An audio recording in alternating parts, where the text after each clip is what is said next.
How should we behave in public? October 21, 2023 Modern Paradigms. Recently, I had a brief but entertaining discussion with my favorite barista. We were talking about the various projections and assumptions different people carry with them. Fortunately, we both have the same viewpoint, so it wasn't a debate. I have a lot of experience going out in society. I do a lot of solo missions. It lends itself to heightened awareness of subtleties. When we are doing things with others, it is difficult to maintain this type of awareness. Mostly, what gets me is how much expectation many people carry around with them and what they carry their project onto others. An example is expecting others to open the door for you. The gesture is great, but the expectation and entitlement will quickly reduce the gesture to ruin. Another example is expecting others to acknowledge your presence and, even more silly, entertain you. Nobody in the random encounters of society is bound to this unless they are specifically bound to it. In the latter, you are probably paying for this type of attention, rightly so. To reinforce this point, none of these expectations are mandatory to abide by. Nobody is obligated to do anything for anyone unless it's their job. Even then, you may not get what you want. Do you know what the real secret to all these various expectations and projections is? Very few people care. Very, very few. So, the common retort is, well, I care, as if that adds up to anything. It's nice to have this sentiment. If you really want to prove this to yourself, go around asking everyone you meet if they care that you care. You'll figure it out quickly this way, and you'll be very embarrassed by the time you are finished. Now, why don't they care?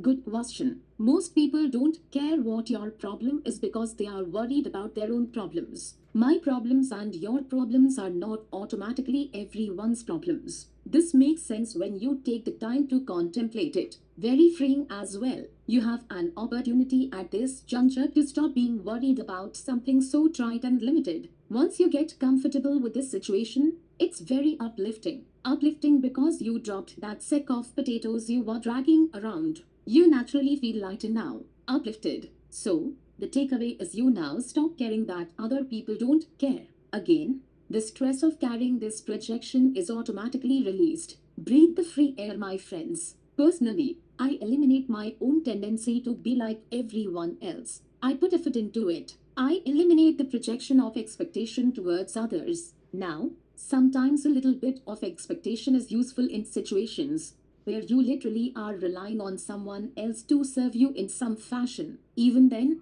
I suggest limiting how much you expect. People don't always perform well, and that's okay. Let them perform the way they want, as it's unlikely you have much say in it. That is, unless you do. Be cautious with entitlement though. Your expectations are probably unreasonable. Check yourself before you wreck yourself. Wise words from an old boss. So, what happens when you successfully eliminate most of the projection of expectation towards others? Another great question. What happens is you give people a little bit of space. You are allowing them to be themselves. It's more likely that they will respond to you in a positive way, which is nice for you too. You gave them some freedom, and it's what everyone really wants deep down. Stop being so damn selfish all the time. Let them have it. They might give it to you too, which frees you from feeling stuck or trapped. It took me a long time to really figure this out, and I suffered needlessly as long as I didn't get it. Other people needlessly suffered due to my inability or unwillingness to drop that sack of potatoes. When I go about my business in society, I expect to open doors for myself. Now, whether someone does it for me or not, I am not even slightly bothered by it. If someone does open the door, I smile and thank them. What a nice gesture. Then I let that go and move on. It doesn't impress me or stick to me like the one who desires it so fiercely. Also, when in public, I don't expect people to get out of my way. As a result, when I notice that someone isn't going to move, I move around them. Zero problem, crisis averted. If you are stubborn about this, you may physically bump into one another, and now conflict has begun. You could have easily avoided the conflict by following my lead. When at a bar or restaurant, I do not expect people to entertain me. I avoid endless disappointment with this sentiment. It's hit or miss when you are in public venues. Some people want to chat. Some want to be left alone. Let it go, just exist and be content. If you want to talk, then talk, see what happens. Now, there is another way to carry yourself that is interesting. It used to irritate me when people wouldn't get out of my way. Sometimes it still does, but not that much. So, I did some experimenting. I found that when I hold my posture really erect,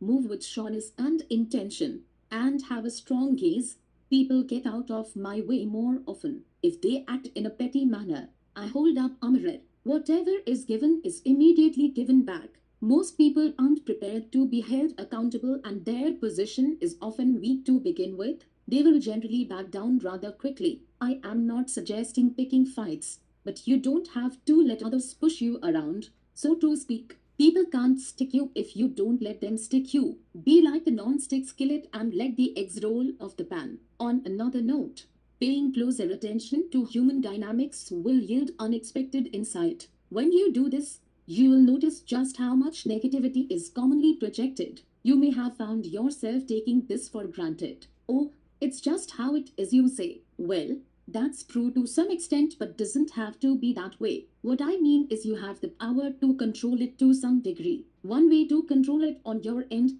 is to be neutrally loving to every person you encounter instead of reacting with negativity to projected negativity. The neutral yet loving stance transforms this energy. At least I have found it effective. If you get emotional and reactive, that is a good barometer for measuring whether it's effective or not. If you find yourself maintaining neutrality, equanimity, and non reactiveness, you successfully navigated this situation. On the other side of this hypothetical scenario, some random strangers in public can be quite pleasant. Some people will go out of their way to get out of yours. Some will go the extra mile to open a door for you. Some will make the effort to pick up something you dropped on the ground. It is very, very rare. However, mostly I experience selfishness and get out of my way syndrome. There are two main tendencies. One is to get attached to how selfish most people are, which is a common reality. Another is to get attached to how some people are great, very uncommon but nice. I personally lean toward whatever seems to be the most accurate. Putting a good spin on something doesn't make it true. Truth has become more valuable to me than feeling good about something. And you can still feel good about something that at first tastes sour. This is called the art of transformation and has many forms. A common sentiment I have heard is, well, I just see the good in people and ignore the bad. This is a noble trait but a little misguided. You are not necessarily helping people by enabling them to continue their bad behavior. You are reinforcing it and guaranteeing they will never change. The ego isn't always conquered by sweetness. Sometimes a good swig of piss and vinegar will wake someone up. In conclusion, there is no right or wrong way to go about your business. At least, that's how I see it. There are better ways. There are inferior ways. Right or wrong is difficult to establish in general. This is the concept of duality or pairs of opposites. In the tradition of yoga,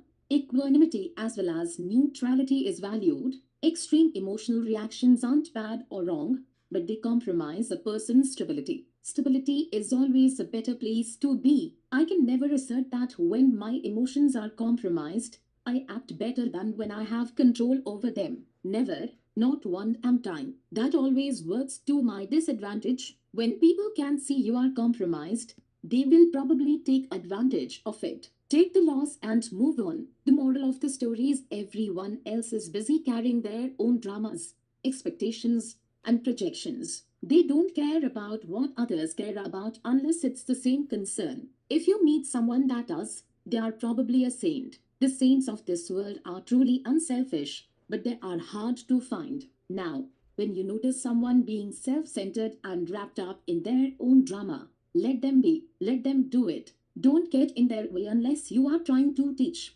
help, learn, and grow. If you can do this, you will feel great. Go ahead and laugh at them if you want, if it makes you feel okay about taking the back seat. It's not the highest path, but it's not necessary to be 100% perfect. I laugh at people's general foolishness daily. It helps me deal with the overwhelming reality that most people are simply leaves blowing in the wind. Very few know what they are doing when they are doing it, nor do they know why they are doing it. Just make a habit of observing others more often when you are not busy talking. You must be verbally quiet to really penetrate this one. Another reason why I do a lot of solo missions is it allows me to observe more clearly. It's amazing how clouded your perception becomes when you are gapping with Gabi. It takes great courage and determination to break free of the conditioning of this society. It takes unshakable willpower and extreme self discipline as well. It takes penetrative insight, deep contemplation,